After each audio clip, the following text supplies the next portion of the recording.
शिक्षक साथियों नमस्कार। आप सभी का बहुत बहुत स्वागत अभिनंदन करता हूं मेरे YouTube channel learn with Kanwar sir में।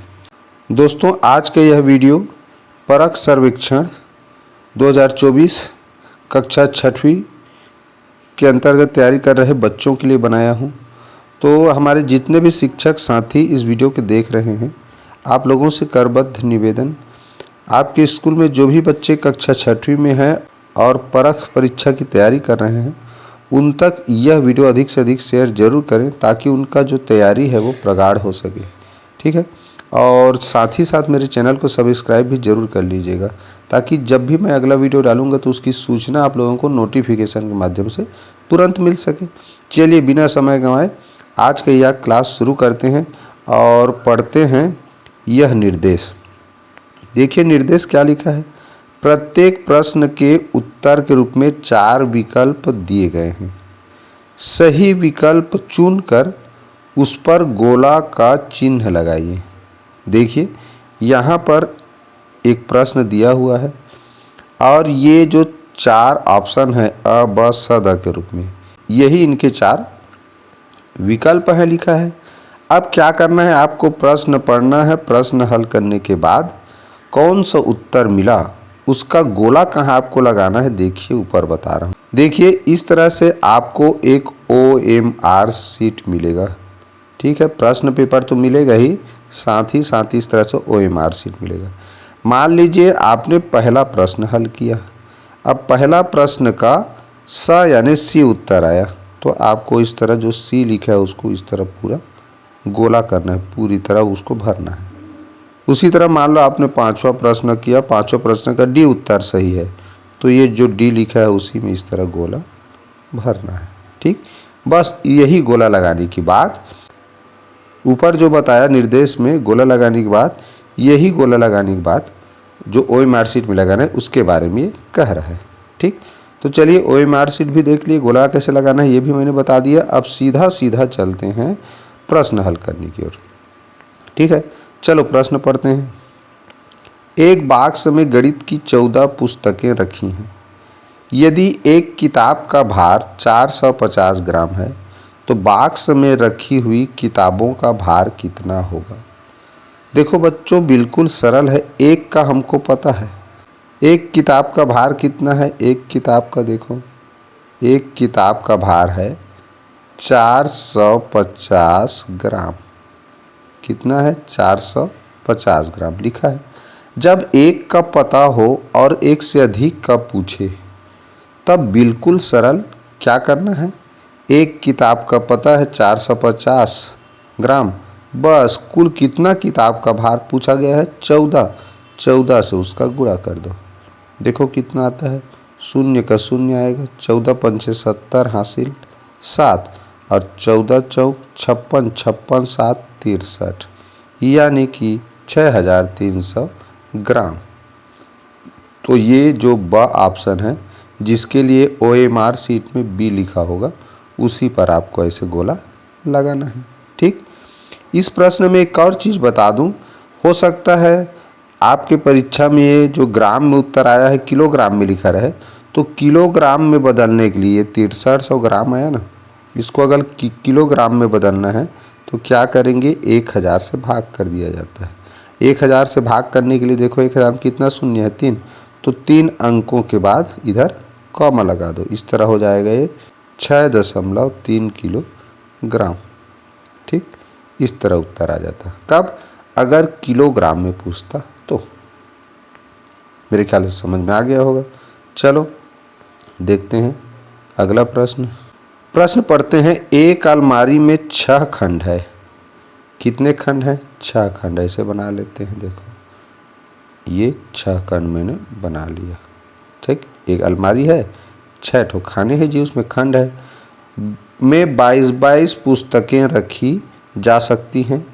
ऐसे ही 8 अलमारियों में कुल कितनी पुस्तकें रखी जा सकेंगी, ये प्रश्न कह रहा है। देखो ये अलमारी है, सब में 22 पुस्तक रखा है 8 खंड में, सभी खंडों में 22 पुस्तकें रखी हैं, तो 6 खंड है। तो भाई एक खंड में 22 पुस्तक है, 6 खंड है तो कितना हुआ, देखो 6 दूनी 12 हासिल 1, 6 दूनी 12 1 13, 132 पुस्तक। 8 अलमारी, तो एक अलमारी में 132 पुस्तक, तो 8 अलमारी में तो एक का जान गए, तो अधिक का जानना है तो उससे गुणा कर देते हैं। 8 दूनी 16 हासिल 1, 8 तिया 24 1 25 हासिल 2, 8 1 कम 8, 8 2 10, 1056। देखो ऑप्शन अ में दिया हुआ है। क्लियर, आशा समझ में आ गया होगा। देखो लिखा है नीचे दिए गए प्रश्न में ये डब्बा के स्थान पर क्या संख्या आएगा करके पूछ रहा है। तो देखो गुणा का एक नियम होता है, जैसे मैं 12 और 14 का गुणा करूं, ठीक है, तो इकाई के अंक का इकाई से गुणा करूंगा तो क्या आएगा, 4 दूनी 8। तो ये इकाई का अंक जो भी उत्तर आएगा गुणनफल में, तो इकाई का अंक 8 आना निश्चित है। क्यों? क्योंकि इकाई और इकाई के अंक का गुणा किया तो इकाई में 8 आया। बस इसी नियम से हमको हल करना है। यहाँ देखो 32 लिखा है, गुणित यहाँ खाली स्थान डब्बा है, नीचे में पहले से 544 लिखा है, यानी जो भी संख्या का गुणा करेंगे उसका उत्तर गुणनफल 544 आएगा, ये निश्चित है। तो देखो अगर मैं 18 लेता हूँ, फॉर एग्जाम्पल थोड़ा देर के लिए सोचो, 18 लेता हूँ तो इकाई का अंक 8 है और 8 का गुणा 2 से करूँगा तो क्या आएगा, 16 आएगा, यानी इकाई में 6 मिलेगा, जबकि इकाई में क्या है, 4 है। ठीक, तो बस ऑप्शन से सोच लो रे भाई। तो अगर 6 लेता हूँ तो 2 से गुणा करूँ, 6 दूनी 12, 4 तो नहीं आया। 7 से गुणा करूँ तो 7 दूनी 14, अगर यहाँ मैं 17 करूँ तो 7 का गुणा होगा इकाई का 2 से, 7 दूनी 14, तो 4 आ रहा है ना। इसका मतलब यही आंसर है। क्यों? क्योंकि 20 का गुणा करने तो 0 आएगा ना। समझ आए? तो ये इकाई का अंक इकाई के अंक से गुणा करो तो गुणनफल में जो इकाई का अंक रहेगा वही मिलता है। ठीक, आशा है समझ में आ गया होगा। देखिए यहाँ प्रश्न लिखा है, शकीला ने दुकान से सारणी में दी गई सभी वस्तुएं खरीदी। अब ये वस्तुएं खरीदी, प्रश्न क्या कहता है, उसे दुकानदार को 500 रुपये का दो नोट देने के बाद और कितने रुपये देने होंगे। तो पहले कितने का सामान खरीदा वो जोड़ लेते हैं। देखो इकाई में 3 तो 3 हो गया, दहाई में देखो 7 4 11, 11 2 13, 13 5 18, 18 की 8 हासिल 1, 1 2 2 4, 4 5 5 5 10। कितने का सामान खरीदा, 1083। उसने नोट कितना दिया, 500 का 2 नोट, यानी 500 का 2 ठो नोट दिया। इसका मतलब उसने कितना दिया जी, 1000 दिया। तो 1000 घटा देते हैं तो क्या बचा, 83, यानी उसको 83 रुपया और देना है, जो कि ऑप्शन ब में लिखा हुआ है। ठीक, तो इस तरह OMR शीट में जहाँ पर ऐसे बी लिखा होगा ना गोला, उसी पर आपको ऐसे पूरी तरह गोल करना है। ठीक है, समझ आ गया। चलो अगला प्रश्न देखो प्रश्न लिखा है, मीना 35 मिनट नृत्य का अभ्यास करती है। वह अपना अभ्यास शाम को 3:45 पर समाप्त करती है। मीना ने अभ्यास कितने बजे आरंभ किया। देखो एक घड़ी का समय ये शुरुआत है, ये अंतिम है, और ये कार्य को करने में लगा समय को दर्शाता है, ये जो अंतराल है। ठीक, ये घड़ी का समय है, ये घड़ी का समय है, और यहाँ से काम शुरू हुआ, यहाँ पर ख़त्म हुआ। तो क्या कह रहा है, 3:45 पर समाप्त हुआ, माने ये वाला समय दिया है 3:45। और क्या लिखा है, 35 मिनट तक नृत्य किया, यानी कि दोनों समय के अंतराल को दिया है 35 मिनट। तो जब भी प्रारंभिक समय जानना रहे, काम शुरू कब हुआ, तो अंतिम समय में काम को करने में लगे समय को घटाना रहता है, तब उत्तर मिल जाता है। देखो कैसे, तो ये 3:45 पे काम खत्म हुआ, 35 मिनट काम किया, तो मिनट में से मिनट को घटाएंगे, घंटा रहता तो घंटा में से घटाते। तो देखो 4 में से 3 गया 1, अब 5 में से 5 गया 0। तो इस तरह ये क्या हो गया, 3 में से 0 गया 3, 3:10 पे उसने काम शुरू किया था। तो ये ऑप्शन सा इसका बच्चों सही उत्तर है। ठीक, समझ आ गया। क्या किया था, 3:45 पे जो नृत्य है वो अभ्यास कर रही थी वो ख़त्म हुआ। और कितना देर तक नृत्य की हो? 35 मिनट। तो उसको घटा देंगे उसमें से, ठीक, उत्तर आ जाएगा। क्लियर। अगला प्रश्न लिखा है बच्चों, अब्राहम के पास 2000 रुपये के 2 नोट। सीधा ऐसे करो, 2000 रुपये के 2 नोट मतलब गुणित 2 करेंगे। उसी तरह 500 के 3 नोट लिखा है तो 500 लिखो, तो 3 नोट होगा तो उसका 3 गुना होगा। 200 के 4 तो 200 के 4, और 50 के 6, 50 के 6 नोट। तो अब्राहम के पास कुल कितनी राशि है? बस क्या करें, इसका गुणा करके देख लेते हैं कितना कितना हुआ। 2000 के 2 तो कुल मिला के हो गया 4000। 500 के 3 नोट तो कितना हो जाएगा? 5 दिया 1500, ठीक। और उसी तरह 200 के 4 नोट तो 2 चौक 800 हो गया। और 50 के कितने नोट हैं? देखो 6 नोट, तो 50 छक्का यानी 5 छक्का 30 तो 300 हो गया, ठीक। चलो जोड़ लेते हैं, 0 0 5 8 13 13 3 16 हासिल 1 4 2 6, 6600 जो कि ऑप्शन द में दिया हुआ है। तो आपको OMR चीज में जिसमें डी लिखा होगा इस तरह गोला होगा, उसी को ऐसे गोला करना है जब डी ऑप्शन सही रहेगा। क्लियर। चलो देखिए अगला प्रश्न। देखो प्रश्न लिखा है, एक दुकान में सामग्री सूची एवं उनका मूल्य यानी दर दिया गया है। यहाँ सरल क्रमांक, सामग्री का नाम, मूल्य प्रति नग, ये नाग लिख दिया है, प्रिंट मिस्टेक है, नग है। क्या लिखा है? वास्तव में नग, ठीक। देखें समोसा 1 नग का 8 रुपया, पास्ता लेंगे तो 15 रुपये, चाउमीन 20 रुपये, जलेबी 10 रुपये प्रति प्लेट। राजू और उसके साथियों ने पास्ता 1 प्लेट, चाउमीन 1 प्लेट और समोसा 3 खरीदा। उन्हें दुकानदार को कितने रुपये देने पड़ेंगे? देखिए समोसा 1 का 8 है, 3 खरीदा, लिखा है ना, समोसा 3 कितना हो गया? 24। पास्ता 1 प्लेट तो पास्ता कितना लिखा है? 15। और चाउमीन 1 प्लेट तो चाउमीन का कितना लिखा है? 20 लिखा है ना, ये देखो हो गया। बस 3 चीज़ खरीदा, जोड़ लेते हैं तो 5 4 9 और 2 1 3 3 2 5, 59 रुपये का उन्होंने नाश्ता किया जी। तो ये ऑप्शन अ इसका सही उत्तर है। देखो प्रश्न लिखा है, दिए गए चारों पात्रों में रखे दूध की मात्रा दी गई है। इन चारों पात्रों के दूध एक बड़े पात्र में रखा जाना है। इसके लिए कौन सा पात्र उपयुक्त होगा? इसमें देखो 5 लीटर, 3 लीटर, 750 मिलीलीटर, 250 मिलीलीटर। तो भाई हम बड़े पात्र में रखेंगे तो क्या करेंगे? सबको एक में मिला देंगे। अब मिलाना माने क्या होता है? जोड़ना। तो 5 लीटर है और 3 लीटर है, तो कितना हो गया दोनों मिला के? 8 लीटर हो गया। अब ये मिलीलीटर वाले को अलग से जोड़ लेते हैं तो 750 मिलीलीटर और 250 मिलीलीटर कितना हो गया? देखो 1000 मिलीलीटर। और 1000 मिलीलीटर बराबर कितना होता है जी? 1 लीटर होता है। 1000 मिलीलीटर बराबर 1 लीटर। तो मिलीलीटर मिलीलीटर को मिलाए तो 1 लीटर बन गया। अब पहले से 8 लीटर है तो कुल मिला कितना हो गया है? 8 लीटर 1 लीटर मिलाए तो 9 लीटर हो गया। तो 9 लीटर जिसमें होगा वही उसका क्या हो जाएगा? आंसर होगा।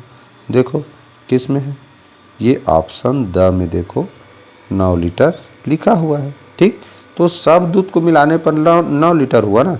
ये तो 8 लीटर 350 मिलीलीटर लिखा है, ये कम है ये भी कम है, तो यही इसका आंसर होगा। क्लियर। प्रश्न लिखा है, रामू ने अपने बगीचे में लगाने के लिए 624 पौधे खरीदे। वह इन पौधों को कुल 16 पंक्तियों में लगाता है। सभी पंक्तियों में पौधों की संख्या समान है, तो वह एक पंक्ति में कितने पौधे लगाया?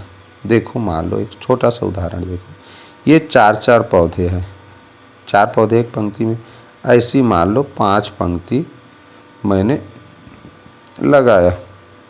कितना लगाया? 5। तो यहाँ 16 पंक्ति, तो पंक्ति की संख्या दिया, हम ऐसे पंक्ति को गिन ले मान लो। तो 1 2 3 4 5 पंक्ति है। अब इसमें कितना पौधा होगा जानना है तो क्या करेंगे भाई? कुल पंक्ति 5 है, एक पंक्ति में कितना? 1 2 3 4, तो 4 से गुणा कर दो, 4 6 20 पौधे, पता चल गया। तो ये जो पंक्ति की संख्या है और एक पंक्ति में पौधों की संख्या, दोनों का गुणा करने पर ये संख्या मिला है। तो अगर हमको हम अगर 5 से भाग दें तो देखो ये 4 मिल जाएगा, यानी पंक्ति की संख्या से भाग करें तो पंक्ति में कितने पौधे हैं ये पता चल गया, और पंक्ति में कितने पौधे हैं उससे भाग करें तो देखो पंक्ति की संख्या पता चल जाता है। बस इसी विधि से जानेंगे। कैसे करेंगे? ये कुल पौधे तो हमको पता है ना, तो 624 को क्या करो, कितने पंक्ति हैं 16, तो 16 से भाग करो, 16 तिया 48, क्या बचा 12 में 60 गया 4 14, ये तो 16 निया 144, कितना है 39, यानी हर एक पंक्ति में 39 पौधे थे, जो कि ऑप्शन स में दिया हुआ है। क्लियर?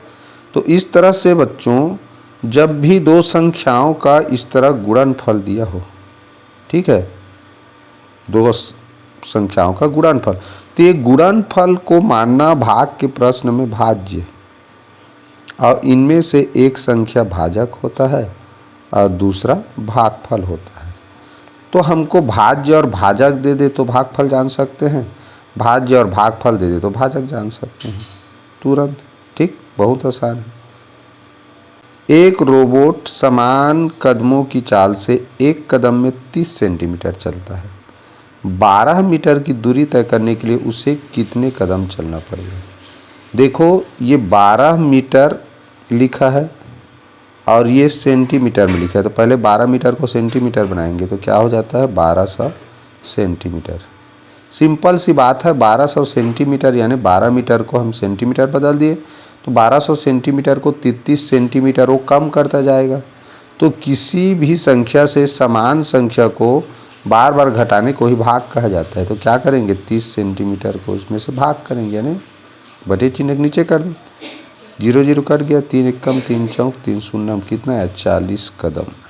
यही हो जाएगा इस प्रश्न का आंसर, सिंपल सा है।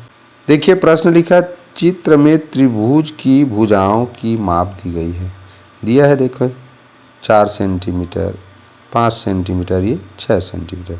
त्रिभुज का परिमाप पूछा है। परिमाप मतलब होता है सभी भुजाओं का माप का योग। तो भाई 4 है एक भुजा, एक 5 है, एक 6 है, कितना हुआ 6 4 10 5 15 सेंटीमीटर।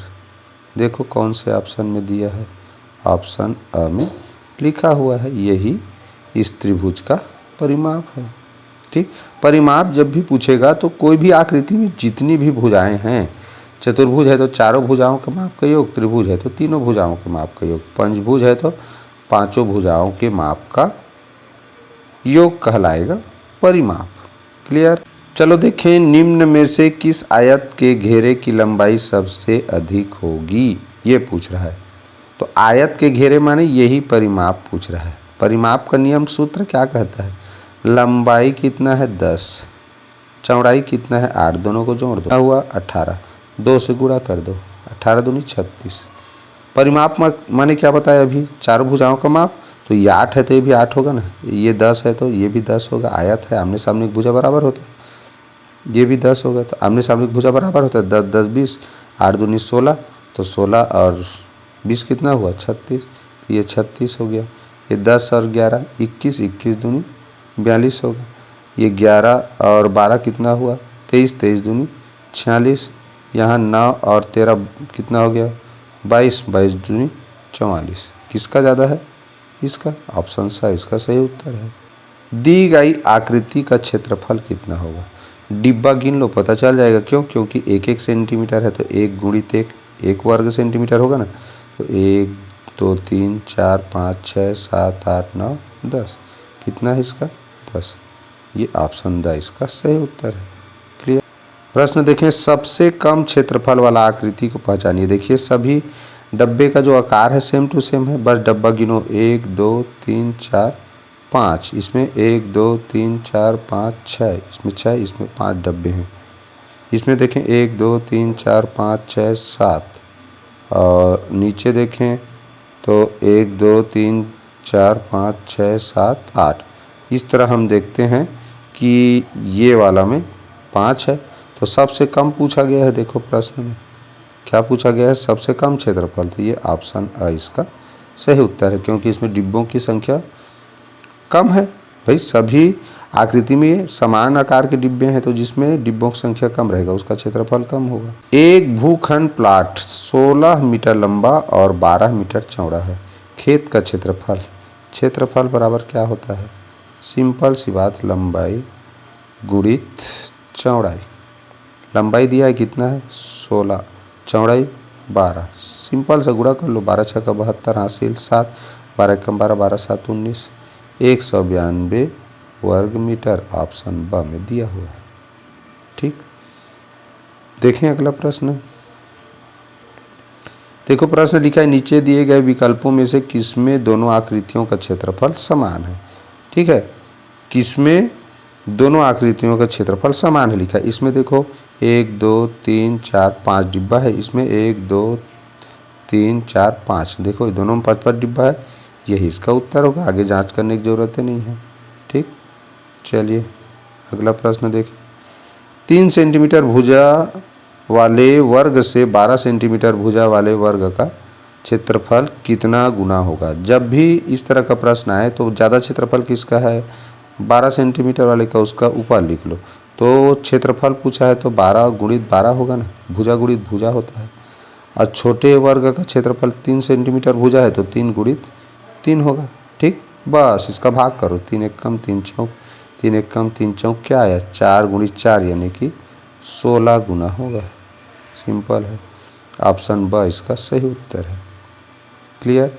क्या करना है? जब भी बड़ा वर्ग को किसी छोटे वर्ग का कितना वर्ग है गुना है ऐसा पूछे तो सिंपल है, बड़े वाले वर्ग का क्षेत्रफल यानी लंबाई चौड़ाई, भुजा गुणित भुजा ऊपर लिख दो और छोटे का नीचे लिख दो, कटा दो, उत्तर आ जाएगा।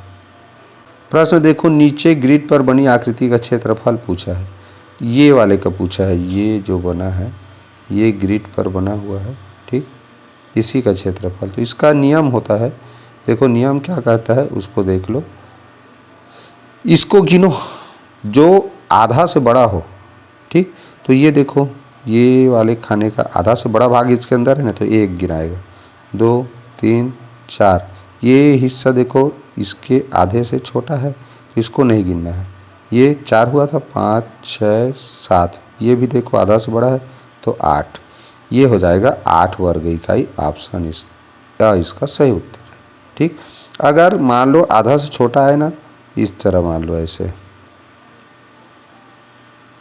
तो ये देखो आधा से छोटा हिस्सा आया है, इसमें आधा से बड़ा है, तो जो आधा से छोटा हिस्सा है उसको गिनना ही नहीं है एक, जो आधा से बड़ा हिस्सा आ जाए उसको 1 गिनना रहता है। तो 1 2 3 4, ये 4 वर्ग इकाई हो जाता है। क्लियर? देखिए, किसी बंद आकृति के किनारों की कुल लंबाई उसका खाली स्थान कहलाता है। मान लो ये एक बंद आकृति है, ठीक, या मैं यहाँ पर एक वर्ग बना देता हूँ, देखो। ठीक, तो ये जो किनारा है ये वाला, इसकी जो कुल लंबाई है वो कहलाता है बच्चों परिमाप। क्या कहलाता है? परिमाप। क्लियर? तो चलो आज की इस वीडियो का अंतिम प्रश्न देखते हैं, क्योंकि वीडियो काफ़ी लंबा हो जाएगा। एक कमरे की लंबाई 8 मीटर एवं चौड़ाई 7 मीटर है।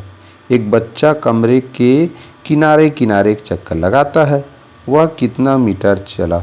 तो चलिए बच्चों, आज का वीडियो यहीं विराम देंगे, और आप लोगों से रिक्वेस्ट, अगर वीडियो अच्छा लगा हो तो वीडियो को लाइक ज़रूर कर दीजिए और अधिक से अधिक शेयर करना बिल्कुल मत भूलिए। ठीक है, चैनल में नए होंगे तो चैनल को सब्सक्राइब करना बिल्कुल मत भूलना। तो नेक्स्ट वीडियो में फिर मिलेंगे, तब तक के लिए goodbye, have a nice day.